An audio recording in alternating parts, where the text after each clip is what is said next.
साहब और दिगर रौनक बज़्म सामईन और सामियात, हाज़रीन और हाज़रात और उलमाए अहले सुन्नत और तलबाए इज़ाम, आज की इस मुक़द्दस और बाबरकत मजलिस में हमें कुछ कहने का मौका मरहमत हुआ है। आयत मतलूबा के तहत मैं ज़रूर गुफ्तगू करूँगा, लेकिन मुमकिन है कि मुख्तलिफ मौज़ूआत शामिल हो जाएं आज के बयान में। और আমাদের মা বোন এনারা তো আমার বক্তব্য বুঝতে পারবেন না, কিন্তু আমি এনাদেরকে বাংলাতে বোঝাবার চেষ্টা করব। আর আপনারাও বসে থাকবেন, বেশিক্ষণ বক্তব্য রাখবো না, কিন্তু মূল্যবান কথা আজকে আপনাদেরকে শুনতেই হবে। আমার পূর্বে একটা সুন্দর বক্তা हज़रत अल्लामा फ़खरुद्दीन साहब, आमी मौलाना मेहदी साहेबेर घरे बसे बसे शुनছিলাম যে উনি কোরআন শরীফ তেলাওয়াত করতেন, হাদিস পড়তেন, তা আমার বুকটা ফুলে যেত। কারণ কি হুজুর পাক সাল্লাল্লাহু আলাইহি ওয়াসাল্লামের যুগে সাহাবায়ে কেরাম যখন বক্তব্য রাখতেন তো কোরআন এবং হাদিস ছাড়া অন্য কথা বলতেন না। আজকে এই জলসার উদ্দেশ্য হলো কোরআনের ব্যাখ্যা করা যায়, হাদিসের ব্যাখ্যার দরকার। আমাদের আউলিয়া আল্লাহ এর আকওয়াল, তিনার বক্তব্য আমাদেরকে শুনতে হবে, না হলে আমাদের রাত সমস্ত সমাপ্ত হয়ে যাবে আর আমরা কিছু হাসিল করতে পারব না। যাই হোক, আমি কোরআনে মুকাদ্দাসের একটা আয়াত তেলাওয়াত করেছি। আল্লাহ রাব্বুল ইজ্জত বলেন, আনা রাব্বুকুম ফা'বুদুন। বলেন সুবহানাল্লাহ। কিছু উর্দু বলে বাংলা বুঝাবো। अल्लाह फरमाता है, अना रब्बुकुम फअबुदून, मैं तुम लोगों का रब हूं, मैं तुम लोगों का पालनहार हूं, मैं तुम लोगों का खालिक हूं, मैं तुम लोगों का परवरदिगार हूं। फअबुदून, बस इबादत करो। और तफसीरी माना क्या हुआ, आई फअबुदूनी, यानी तुम मेरी इबादत करो। এই আয়াত থেকে বোঝা গেল যে মহান পরবর্তীকার যিনি আমাদেরকে সৃষ্টি করেছেন, সৃষ্টি করার উদ্দেশ্য হলো ওয়ামা খালাকতুল জিন্না ওয়াল ইনসা ইল্লা লিয়াবুদুন। আমাদেরকে আল্লাহর ইবাদত করতেই হবে, আল্লাহর ইবাদত করতেই হবে। এই ইবাদত করার জন্য আমাদেরকে সৃষ্টি করা হয়েছে। কিন্তু যদি প্রশ্ন করা যায় যে আল্লাহর ইবাদতের জন্য ফেরেশতাগণ কাফি ছিল, ফেরেশতা হলো মাসুম আনিল খাতা, ফেরেশতার থেকে গুনাহ সাদির হয় না, ফেরেশতা বেগুনাহ হয়, ফেরেশতা গুনাহ করে না, তাদের সঙ্গে গুনাহ ইম্পসিবল, মহাল রয়েছে, গুনাহ হবেই না। এই কারণে তো ঘটনা হলো, আপনারা নাম শুনেছেন আজাজিল। অনেক লোক বলে যে ফেরেশতার সর্দার ছিল, আজাজিল ফেরেশতার সর্দার ছিল, কিন্তু সর্দার ছিল না। সমস্ত ফেরেশতার মধ্যে একটা জিন ছিল যার নাম ছিল আজাজিল। কি নাম ছিল বলেন? ওই জিন ছিল। میں بولتا ہوں کہ سورہ اعراف کے اندر غالباً یہ سورہ کے اندر ہے کہ اللہ تعالیٰ نے ثابت کیا ہے کہ وہ فرشتہ نہیں تھا، وہ جنات تھا، وہ جن تھا، وہ فرشتہ نہیں تھا، اس لیے وہ جن تھا، اس لیے اس نے انکار کیا۔ جب اللہ تبارک تعالیٰ کا حکم ہوا کہ تم لوگ آدم کو سجدہ کرو، فسجد الملائکۃ کلہم اجمعون، تمام فرشتے جھک گئے، سجدہ کر لیا، الا ابلیس، لیکن شیطان نے سجدہ بولو نہیں کیا، سجدہ نہیں کیا۔ جن تھا، اس کے دل میں استکبار آیا، تکبر آیا، دوسرا حسد پیدا ہوا۔ تکبر اور حسد وہیں سے اس کا آغاز ہوا، تکبر اور حسد، گورو، اور بنگلہ میں کیا کہتے ہیں اس کو؟ اہنکار، ہاں سوٹک بنگلہ، اہنکار اور حسد یعنی ہنسا، দুই জিনিস ছিল ওই জিন্নাতের ভিতরে। সাজদা করলো না, সাজদা করলো না, আর বললো কি আনা খায়রুম মিনহু, আমি তো আদম থেকে ভালো। অনেক শিক্ষিত ছিল, অনেক ইবাদত করেছিল, যাই হোক কোরআন ঘটনা, কোরআনের মধ্যে ঘটনা আছে। কিন্তু ওই আযাজিল যখন বের আল্লাহ তাবারক তাআলা বের করলো, ফখরুজ बाहर निकल जा, फइन्नका रजीम, तू लाइन है, रजीम है, निकल जा बाहर। तो उसने क्या कहा था? अब पॉइंट गौर करना, पॉइंट। और यहां से मैं अभी पहुंचाऊंगा आपको अमेरिका तक, इजराइल तक, लेकिन तवज्जो से सुनना। जब शैतान को भगाया अल्लाह ने, तो शैतान ने मोहलत मांगी। कुरान कहता है शैतान ने कहा, रब्बे कायनात हमें मोहलत दे, हमें जिंदगी दे, हमें मोहलत दे दे। अल्लाह ने फरमाया, हमने तुझे मोहलत दी, हमने तुझे फुर्सत दी, जा। जैसी फुर्सत मिली, उसने कहा, रब्बे कायनात मैं तेरे बंदों को बहकाऊंगा। शैतान ने अल्लाह से पहली मर्तबा चैलेंज किया, और सिर्फ एक मर्तबा नहीं, कुरान में इसका जिक्र 7 मर्तबा आया।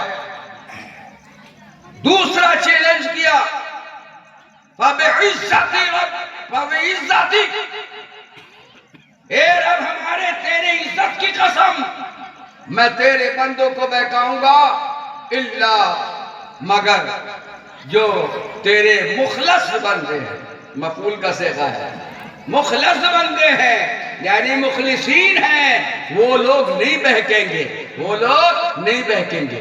ये शैतान इसने चैलेंज किया था, अब वादा किया था, अब वो अपनी ज़ुर्रियत को फैलाया, उसने अपने वंशों को फैलाया। अब उन वंशों को फैलाते फैलाते और उसी शैतान का एजेंट अमेरिका हुआ, उसी शैतान का एजेंट यहूद हुआ, उसी शैतान का एजेंट इजराइल हुआ, इजराइल एजेंट हुआ। आप तारीख का मुताला करो, मुफ्ती गुलाम सरवर एक काबिल आलिम है, मौलाना लुकमान साहब, इनसे पूछो कि बताओ यहूदियों की तारीख कितनी लंबी है। 2000 साल तक यहूदियों पे अल्लाह ताला ने अपनी रहमत की बारिश फरमाई, अल्लाह ताला ने फजल किया, रहमत नाज़िल की। यहूदियों ने जुल्म किया, हजरत मूसा अलैहिस्सलाम से लेकर हजरत ईसा अलैहिस्सलाम तक 1400 साल गुजरे। हजरत मूसा अलैहिस्सलाम के भाई थे हारून, और हजरत ईसा अलैहिस्सलाम के साथ थे यहया अलैहिस्सलाम को भी कत्ल कर दिया गया, हजरत हारून भी। न जाने कितने नबियों को यहूदियों ने कत्ल किया, लेकिन हजरत मूसा को कत्ल नहीं कर पाए, हजरत ईसा को कत्ल नहीं कर पाए। আমার কথা বুঝছেন কিনা আপনারা? একদম মনে রেখে নিতে হবে এই কথা। কারণ কে নবীকে কতল করা যেতে পারে, কিন্তু যে রাসূল হয় তাকে কতল করা সম্ভব নয়। না হলে আমাদের হুজুর পাক সাল্লাল্লাহু আলাইহি ওয়াসাল্লাম তিনাকে যখন হিজরতের আদেশ হয়েছিল, আল্লাহ নবী সাল্লাল্লাহু আলাইহি ওয়াসাল্লাম ওই ঘরে ছিলেন। সমস্ত কাফের মুনাফিকিন গুলোরা জামা ছিল, কিন্তু কেউ কতল করতে পারলো না। যদি ইচ্ছা করত তো হয়ে যেত। সমস্ত মাজমার মধ্যে রাসূলুল্লাহ সাল্লাল্লাহু আলাইহি ওয়াসাল্লাম একটা ধুল নিয়ে ওমা রামাইতা ইজ রামাইতা, যার সাক্ষী আল্লাহ কোরআন মধ্যে দিয়েছেন, এই ধুলটা ফেলে আপনি চলে গেলেন। কোরআন বলল এই মুনাফিকিন যাদের চোখটা খোলা ছিল কিন্তু রাসূলুল্লাহকে দেখতে পারলো না, কারণ রাসূলকে কেউ কতল করতে পারবে না। আম্বিয়া আলাইহিস সালামকে কতল করে ফেলেছে এই ইহুদি। আজকে ইসরায়েলের অনেক লোক তার পক্ষে বলে, ইরানের বিপক্ষে বলে। একটা মাসালা শুনে না, শিয়া যা আছে, শিয়া আমাদের আলা হযরত রাহমাতুল্লাহ আলাইহি ফতওয়া রাজবিয়ার মধ্যে বলেছে, তার আমি একটা মুক্তসর কথা বলতেছি। जिस शख्स के अंदर ये बात पाई जाए कि अगर वो माँ आयशा सिद्दीक़ा रज़ियल्लाहु ताला अन्हा पर जो इल्जाम लगाया गया था, जिसके कुरान ने रद्द किया और वो इल्जाम थोपे, वो काफिर है। जो हजरत अबू बकर सिद्दीक रज़ियल्लाहु ताला अन्हु की सहाबियत का इनकार करे, वो काफिर है। जो सहाबियत का इनकार करे वो काफिर है। ये दो बातें अगर शियों के अंदर पाई जाती है तो यकीनन शिया काफिर है। हम शिया को इस एतबार से ईरान की तरफदारी नहीं करते, बल्कि हम बनामे मुस्लिम हम तरफदारी कर रहे हैं, क्योंकि एक तरफ यहूदियत है, नसरानियत है, और ये यहूदी कौम इजराइल इतना बड़ा खबीस था कि न जाने कितने नबियों को कत्ल किया। हजरत ईसा अलैहिस्सलाम जब तशरीफ लाए दुनिया में, যখন হযরত ঈসা আলাইহিস সালাম আসলেন, তো ঈসা আলাইহিস সালামের 23 বছর পরে, কত বছর বলেন তো? 23 নাই, 33 বছর পরে তার শত্রুতা আরম্ভ হয়ে যায়। তার উপরে ব্লেম করলো, এমন ঠাট্টা ইলজাম লাগালো কি আমি ওই ইলজামটা বলতে পারবো না। এ তো খারাপ কথা এই ইহুদি গোলারা বলল। হযরত ঈসা আলাইহিস সালামের কে কতল করার জন্য এই ইহুদি গোলারা সাজিশ করলো, কিন্তু আল্লাহ তাবারক তাআলা তাদের সাজিশকে, তাদের মাকরকে খতম করেছে ফেললেন, और हजरत ঈসা আলাইহিস সালামকে আসমান में अल्लाह ने उठा लिया। ঘটনা কি ছিল? হযরত ঈসা আলাইহিস সালাম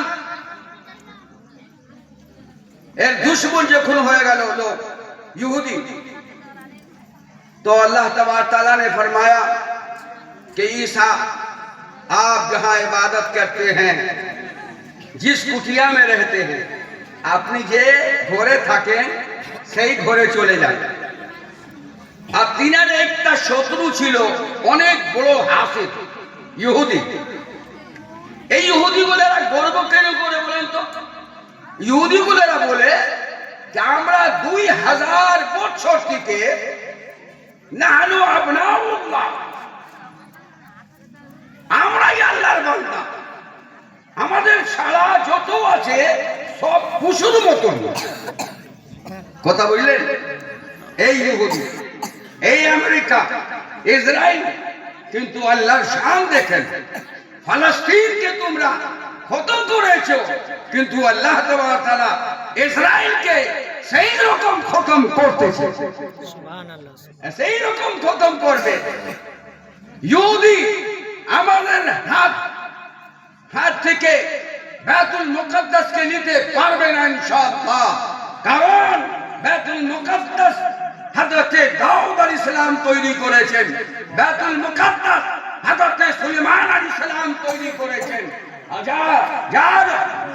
যার দামের মধ্যে আম্বিয়া আলাইহিস সালামের হাত রয়েছে, ইনশাআল্লাহ কিয়ামত পর্যন্ত বাইতুল মুকাদ্দাস মুসলমানদের থেকেছে ও থাকবে। কিন্তু হযরত ঈসা আলাইহিস সালামকে যা কষ্ট ছিল, আল্লাহ তাআলা বলেন, এই ঈসা তুমি নিজের কুটিয়াতে চলে যাও। ইহুদিগুলোরা ওই ঘরকে ঘিরে নিল। একটা যে ঈসা আলাইহিস সালামের শত্রু ছিল, দুশমন ছিল, বড় দুশমন ছিল, তাকে পাঠানো হলো যে তুমি যাও ঈসা আলাইহিস সালামকে বের করে নিয়ে আসো। আল্লাহ তাআলার আদেশে হযরত ঈসা আলাইহিস সালাম নিজের কুটিয়াতে ঢুকে গেলেন। ছতটা ফেটে গেল, আল্লাহর ফেরেশতা আসলো, ইয়া আল্লাহ তাআলা নিজের কুদরতের দাঁড়াই হযরত ঈসা আলাইহিস সালামকে আসমান উপরে নিয়ে গেলেন। কোরআন বলল ওয়া রাফাআল্লাহু ইলাইহি, अल्लाह ताला ने ईसा अलैहिस्सलाम को आसमान में उठा लिया। अब यहूदी गुलारा যখন দেখলো क्या नहीं ये तो समय হয়ে গেল, ঈসাকে ধরে নিয়ে আসলো না, কি ব্যাপার? তো মানে ঢুকে গেল, তো দেখছে कि वो ওই ঈসা, यानी যে ব্যক্তি শত্রুতা করছিল তার সকল তার ডিজাইনটা আল্লাহ তাআলা ওকে করে দিল। দেখতে ঈসা, কিন্তু ঈসা আলাইহিস সালামকে তো আল্লাহ তাআলা আসমানে তুলে নিল, আর ওই বান্দা ঈসা আলাইহিস সালাম মতন হয়ে গেল। ইহুদিগুলোরা ধরলো, আর ধরে তার ফতোয়া লেগেছিল। ইহুদির জজ ফতোয়া দিয়েছিল, এখন নাম আইনস্টাইন, নাম মনে আসছে না, ফতোয়া দিয়েছিল ওনার সুলি দেওয়া হোক, মাযাল্লাহ ঈসা কাফের, মাযাল্লাহ ঈসা কাফের, সুলি দেওয়া হোক। ওই বাইতুল ফিলিস্তিনের জায়গায় সুলি দেওয়া হলো ওই ব্যক্তিকে যা ঈসা আলাইহিস সালাম মতন হয়ে গেছিল, সুলি দেওয়া হলো। ও তো মরে গেল, কিন্তু ঈসা আলাইহিস সালাম তো মরলেন না, হ্যাঁ না? এই জন্য ঈসাই ইহুদিগুলোরা বলে যে ঈসা আলাইহিস সালাম মরে গেছেন, এইবারে ঈসা আলাইহিস সালাম আসবেন না। কিন্তু ঈসাইগুলোরা বলে, খ্রিস্টান কি বলে, ওই বলেরা ছেলেটিকে হযরত ঈসা আলাইহিস সালামকে নিচে নামালো, তারপরে ওই কুটিয়াতে ওই ঘরে ওনাকে ওনার শরীর মোবারককে রেখে দিলেন, আর বন্ধ করে দিলেন। তাদের আকীদা ঈসা আলাইহিস সালামের, এই ঈসাইদের আকীদা হলো যে ঈসা আলাইহিস সালাম মারা গেছে, কিন্তু আবার আল্লাহ তাআলা ওনাকে পাঠাবেন। এই হলো আকীদা ঈসাইদের আকীদা, যে পাঠাবেন। আর আমাদের আকীদা যে আল্লাহ তাআলা ঈসা আলাইহিস সালামকে পাঠাবেন। দুইটা আকীদা সেম হলো, তার মধ্যে একটি তফাৎ আছে। আমরা বলি कि अल्लाह ताला ईसा अलैहिस्सलाम को उठा लिया, किंतु ईसाई बोले कि ना, তিনাকে ছেলের মধ্যে সুলি দেওয়া হয়েছে, উনি মারা গেছেন, দ্বিতীয়বার আসবেন। কথা বুঝাতে পারছি কিনা বলেন? বুঝাতে পারছি? তাই তফাৎ। আর ইহুদি বলে যে নাই, আমরা ঈসা আলাইহিস সালামকে খতম করে দিয়েছি, এবারে রাত আমাদের হাতে থাকবে। ওই যুগে আল্লাহ তাআলা কার দেখুন, আল্লাহর আযাব এই ইহুদিদের উপরে এত আসলো যে আমি যদি বয়ান করি কোরআনের তাফসীর, তো সম্পূর্ণ রাত শেষ হয়ে যাবে, কিন্তু ঘটনাটা খতম হবে না। কিন্তু একটা কথা শুনেন, যখন ঈসা আলাইহিস সালামের ঘটনা হয়ে গেল। তারপরে রোমান এম্পায়ার কে ছিল? এই ইহুদির বংশ থেকে আলাদা হয়েছিল। রোমান এম্পায়ার ওই ইহুদির দল থেকে বের হয়েছিল। ওইগুলোরা যখন ঈসাই মাযহাব গ্রহণ করলো, তার উপরে যে ইহুদিদের উপরে হামলা করলো, হিস্ট্রি বলতেছে 1,33,000 ইহুদিকে শেষ করে দিয়েছে। আজকে আমাদের ঈমান মজবুত নাই, আমাদের ঈমান দুর্বল। এই কারণে আমাদের বিশ্বাস আল্লাহর উপরে নাই। আছে কিন্তু বলে বলে থাকে, না না না আমি তো ভয় করি আল্লাহকে। আর যাচ্ছে মিথ্যাও বলে দিচ্ছে, বলে না আমি ভয় করি। মদ খাচ্ছে, বলেন ভয় হলো? বলে না। কোরআন বললো আফামান শারাহাল্লাহু সাদরাহু লিল ইসলাম, যার বুককে আল্লাহ তাআলা ইসলামের জন্য খুলে দিয়েছে। এই যে খুললো, ওয়াহুয়া নূরুম মির রাব্বি, সেই খোলাই হলো আল্লাহর নূর। যখন আল্লাহর নূর বুকে চলে আসলো, রাসূলুল্লাহ সাল্লাল্লাহু আলাইহি ওয়াসাল্লাম ইরশাদ করেন, ইদা দাখালান নূর ফিল কলবি ইনশারাহা, যখন নূরে ইলাহি তোমার হৃদয়ে দাখিল হয়ে যায়, তাহলে তোমার হৃদয়ের অন্ধকার দূর হয়ে যায়। আজ আমাদের হৃদয়ের মধ্যে অন্ধকার আছে, আমাদের হৃদয়ের মধ্যে নূর নাই। আমাকে নূর নিয়ে আসতে হবে। নূর নিয়ে আসতে দুইটা জিনিসকে খতম করতে হবে, ইস্তিকবার, গর্ব, তাকাব্বুর, অহংকার, আর দ্বিতীয় হলো হিংসা। এই দুই জিনিসকে আমাকে খতম করতে হবে। আর যদি এই খতম না হয়, তাহলে আপনাকে বুঝে নিতে হবে যে আমরা বন্ধু মুমিনদের বন্ধু নাই, ইবলিসের বন্ধু। আল্লাহ রাব্বুল ইজ্জত বলেন, উলামায়ে কেরাম বলেছেন, কাল কিবরু রিদাই, অহংকার আমার চাদর রয়েছে। আমার চাদর, আল্লাহ বলেন আমার চাদর আছে। অহংकार केवल तकब्बुर हमारी चादर है। अगर कोई तकब्बुर करता है तो गोया अल्लाह के कांधे से चादर को खींचता है। अहले अरब की यहाँ चादर कांधा से छीनना बहुत बड़ी रुसवाई है।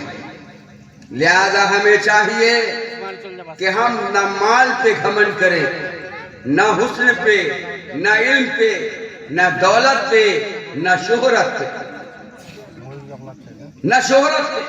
आज के আমরা ভাবি কি আল্লামা লোকমান সাহেব জুমার বক্তব্য মুদে বলে দিলেন যে যার হৃদয়ের মধ্যে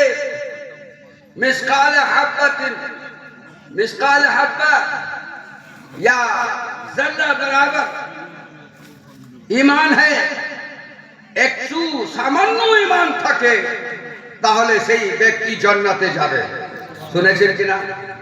সব বলেন না, আমিও বলি, হাদিসের মধ্যে আছে, বুখারী শরীফের মধ্যে কিতাবুল ঈমান के अंदर है ना। কিন্তু বাবা নামাজ না পড়লে জান্নাত কিরকম যাবা?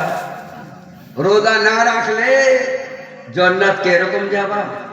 হজ না করলে জান্নাত কিরকম পাওয়া যাবে? মানুষের উপকার না করলে জান্নাত পাওয়া যাবে? কেমন ইবাদত করলে আল্লাহ তাআলা আমাদেরকে পছন্দ করবে? হযরত গৌসে আযম রাদিয়াল্লাহু তাআলা ने बोले, কোন মহাল হাক্কি বিলা খালকিন। তোমরা যখন আল্লাহর ইবাদতের জন্য আল্লাহর ইবাদতের মধ্যে চলে আসো, আল্লাহর সঙ্গে জুড়ে থাকো, চেষ্টা করে নাও, যখন ইবাদতের জন্য তৈরি হয়ে যাও, সেই সময় নিজের সন্তানকে ভুলে যাও, নিজের আত্মীয় স্বজনকে ভুলে যাও, নিজের মাল দৌলতকে ভুলে যাও, দুনিয়া পৃথিবীকে ভুলে যাও।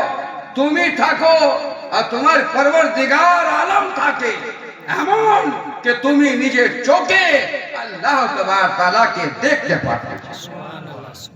যদি আমরা এরকম ইবাদত করি তাহলে আল্লাহর নিকটের বান্দা হব, আর যদি এইরকম ইবাদত না করতে পারি তো জান্নাতের সওয়ালই নাই। বুঝলেন? আজকে আমরা দান দিচ্ছি, কিন্তু দান মধ্যে দেখো ভাই পালাবা না, আমি শেষ করে দেব। हैं किसी जरूरत से जा रहे हैं ना, तुम लोग तो नहीं भागोगे ना? भाग जाएंगे आप तो? नहीं। दुरूद शरीफ पढ़िए, अल्लाहुम्मा।